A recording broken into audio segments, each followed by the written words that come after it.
continuando a análise da nossa recorrência genérica, aqui t de n menor ou igual que a vezes t de n sobre b mais c vezes n elevado a d, é sempre bom a gente saber onde a gente quer chegar, né? Senão a gente fica fazendo as continhas aqui, acompanhando passo a passo, mas não entende qual caminho que a gente está trilhando. Então, lembrando vocês, a gente quer descobrir qual que é o trabalho total a que corresponde essa recorrência. A gente quer resolver a recorrência para saber qual é o trabalho total a que ela corresponde. Obviamente, esse trabalho total vai ser em função dos seus parâmetros, do A, do B e do D, que fazem ela ser uma recorrência genérica, como eu citei. E por que a gente quer isso? A gente quer isso porque, resolvendo a recorrência, descobrindo qual é o trabalho total ao qual ela corresponde, a gente vai poder deduzir e entender de onde vêm os casos do teorema mestre. Tá? Então não vamos perder isso de vista. No primeiro vídeo dessa aula, a gente foi exposto ao teorema mestre, que tem lá 3 casos, super específicos, tipo, por quê, né? De onde vem isso? E a gente começou deduzindo uma árvore de recorrência, uma árvore de recursão para essa recorrência genérica, e essa árvore vai ajudar a gente a responder algumas perguntas que são importantes para calcular esse trabalho total que a gente quer calcular. Então vamos lá. Quais são as duas primeiras perguntas aqui? Olha, qual é o número de subproblemas no nível J? A outra é, qual o tamanho de um subproblema também no nível J da árvore? Essas duas já foram respondidas, eu vou voltar brevemente aqui para a gente olhar, olha só. Olhando para a árvore, para a estrutura da árvore, a gente respondeu essas duas, né?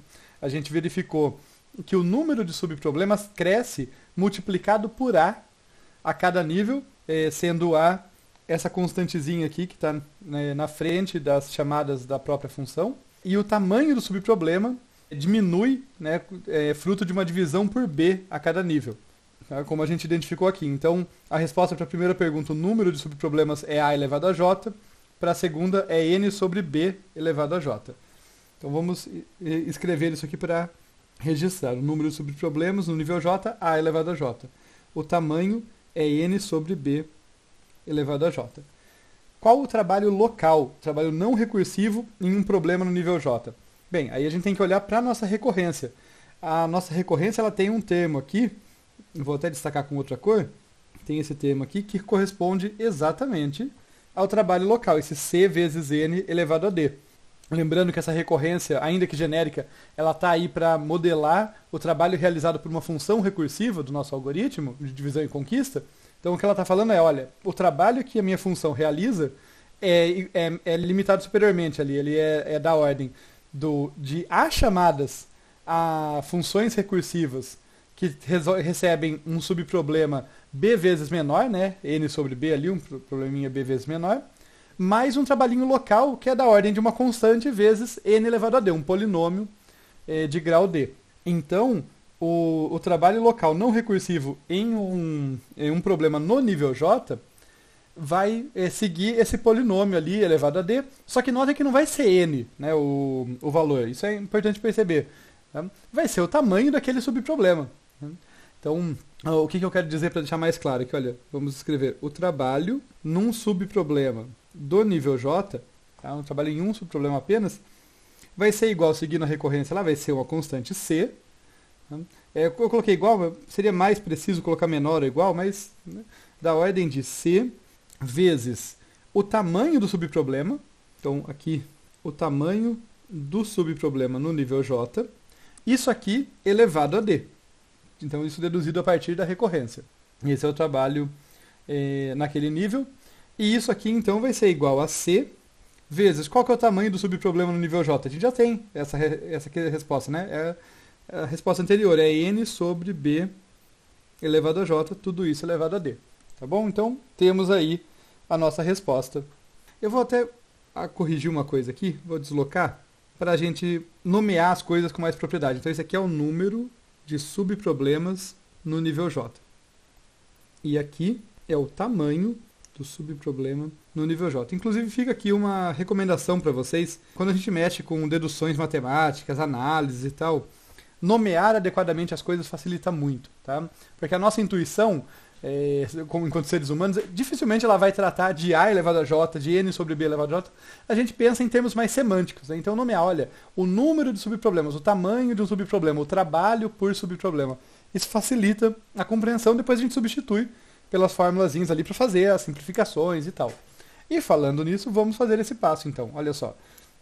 Qual o trabalho realizado no nível J? Eu quero chegar no trabalho total, eu já sei o trabalho em um subproblema do nível J, agora eu quero saber em todos.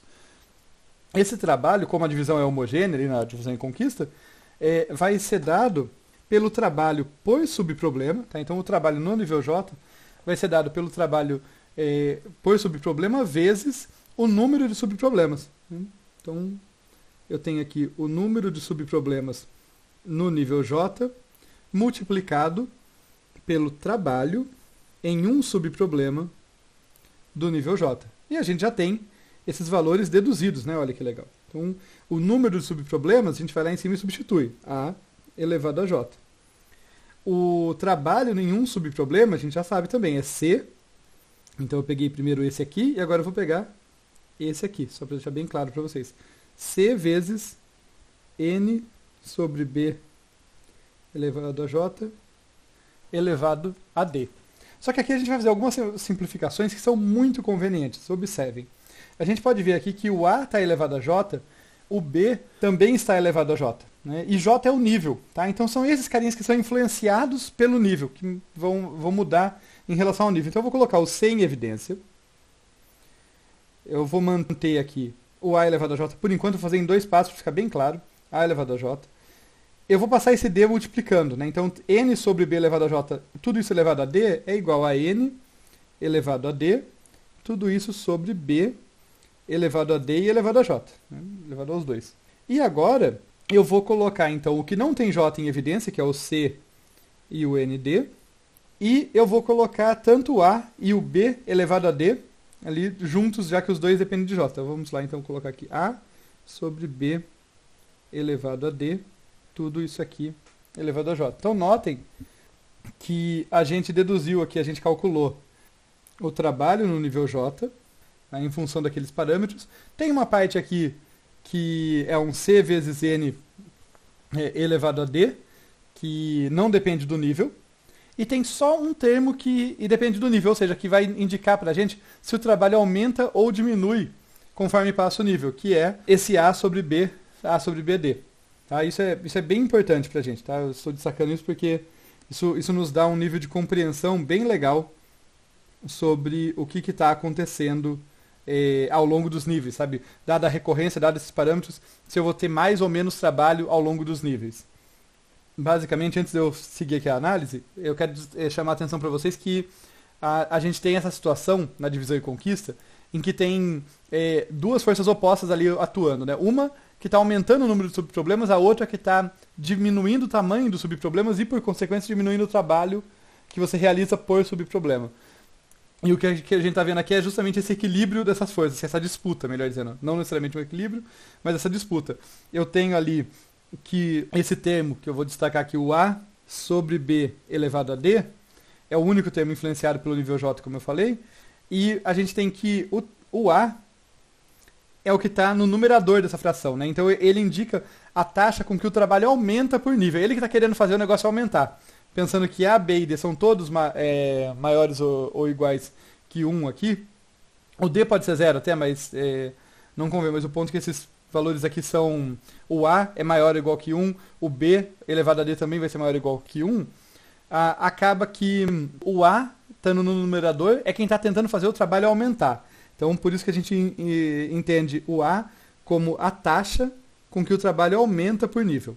De modo complementar, o B elevado a D está no denominador. Quanto maior ele for, menos trabalho a gente tem. Né? E tudo isso elevado a J, então o B elevado a D indica para a gente como que a taxa, que esse B elevado a D vai indicar para a gente como que a taxa com que o trabalho diminui por nível da árvore. Então, são essas forças que a gente tem aí. Só para a gente ter uma análise. Olha que o trabalho por nível ele pode aumentar ou diminuir. E agora, então, sabendo disso, a gente vai encarar o trabalho total. Para isso, a gente vai precisar de mais uma informação, que é dada por uma outra questão, que é quantos níveis tem a árvore de recursão. Tá? Qual o número de níveis? Porque a recursão tem que parar em algum momento. Né? Então eu vou indicar para vocês aqui que o último nível, que eu vou chamar de H para facilitar as continhas, o tamanho do subproblema é 1, tá? Ele é 1, ou então, fazer para ser bem preciso, um número pequeno aqui que corresponde ao caso base. Tá? Nem toda recursão termina quando o tamanho do subproblema é 1, mas para todas elas vão terminar com alguma constante pequena, no máximo 1 ou 0 ali. Sabe? Eles vão acabar nesse ponto. Por quê? Porque não faz sentido qualquer problema computacional, se a entrada é nula, fica trivial. Então, a gente sabe isso, a gente sabe que vai parar uma hora, que essas chamadas recursivas vão parar uma hora, que a recorrência vai parar uma hora. E daí a gente vai deduzir, eu vou voltar aqui para olhar o que a gente sabe sobre o tamanho do subproblema. A gente sabe que o tamanho do subproblema no nível J é igual a n sobre b elevado a j. No nível H ele é 1. E é isso que a gente vai deduzir aqui, olha só. O tamanho do subproblema no nível H é igual a n sobre b elevado a h é igual a 1. Tá? Ou como eu falei, uma constante pequena, mas eu vou colocar 1 para facilitar as contas. Isso implica que b elevado a h é igual a n, e aplicando log base b dos dois lados, eu vou ter que h é igual a log de n na base b. Tá? E esse resultado é muito importante para a gente. Ele nos diz quando que a recorrência para. Porque se eu quero calcular o trabalho total, eu já sei qual que é o trabalho por nível. Eu vou precisar agora somar ao longo dos níveis. É isso que eu tenho que fazer. E é isso que a gente vai fazer, inclusive, agora. Então vamos lá.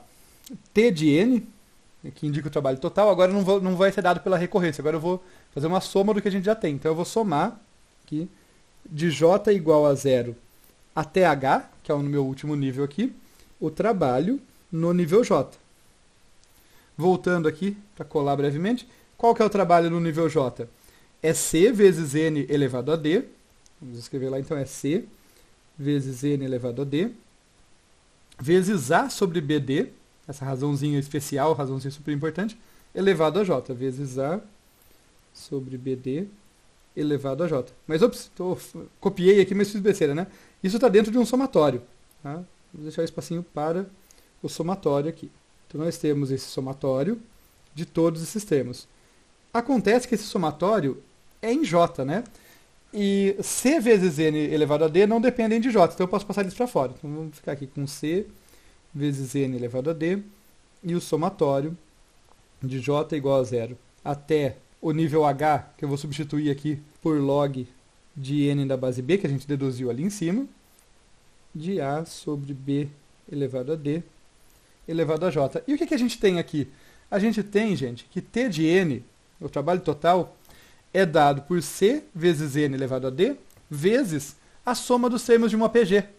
A soma dos log n sobre b primeiros termos, né? Log n sobre b mais 1, porque eu começo no zero, primeiros termos. Tudo bem, mas esse é um detalhe, vai ser importante depois, mas o principal é perceber, é a soma dos termos de uma PG que vai determinar o nosso resultado. E é a soma dos termos de uma PG que tem qual razão? Isso mesmo, a sobre b elevado a d. Essa é a razão, né? É ela que está elevada a j, é ela que está mudando ali o valor do termo da PG a cada novo termo, né? Conforme o j varia. E o que a gente sabe sobre a soma dos termos de uma PG é que essa razão é crítica. Tá? Essa razão é super importante, porque se a razão de uma PG for menor do que 1, ela tende a uma constante. Você pode somar infinitos termos, aí nem interessa que é log, que são os log de n na base b mais 1 primeiros termos. Pode somar infinitos termos. Essa razão vai tender a uma constante. Se não, se for maior do que 1, aí ela vai crescer sempre. Daí o número de termos é decisivo para eu saber o trabalho total. Tá? Então, vai ser muito importante aqui se a razão é maior ou menor do que 1. Tá? Se ela for menor do que 1, como eu citei, isso aqui vai tender a uma constante. Não quer dizer que o resultado vai dar constante, tá, gente? Até porque tem c vezes n elevado a d ali. Mas isso vai determinar, tá, esse a sobre b elevado a d ser maior, maior, igual ou menor do que 1, vai ser crítico para os casos do nosso teorema mestre, que é onde a gente queria chegar. Tá legal? Então, no próximo vídeo, a gente vai continuar a análise, agora já sabendo qual que é o trabalho total, deduzimos aqui, legal. O que a gente vai fazer, então, é ver o impacto disso nos casos do teorema mestre.